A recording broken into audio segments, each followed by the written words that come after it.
Dag 2 er, hvor jeg blaffede til Vietnam for 0 kroner. I sidste episode, der blaffede jeg fra Holstebro til København, hvor mine venner de hjalp mig med at sælge cookies. I alt fik vi indsamlet 2.419 kroner. Sygt. Hvad så, bro? Hvad så, bro? Det er dong, ikke? Jo, lige præcis. Jeg ved ikke, hvad der sker. I går, der blaffede jeg fra Holstebro til København.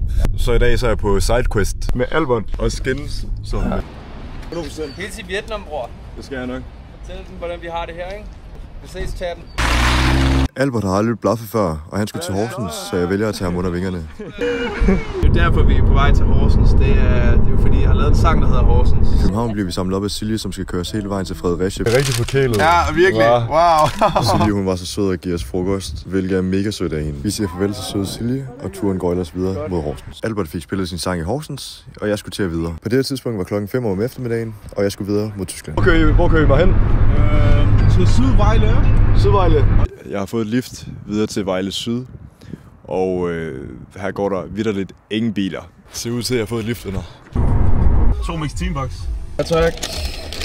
Klokken er 8 om aftenen, og jeg bliver hentet af Jasmin, som kører mig hele vejen til Kolding, hvor jeg får lov til at få en overnatning. Jeg har ikke fået mad. Lifesaver seriøst. Jeg har 2.419,5 kroner, og i dag har jeg brugt 0 kroner. Jeg har i alt blaffet 292 km i dag. Ikke flere sidequests i Danmark. I morgen går turen mod Tyskland.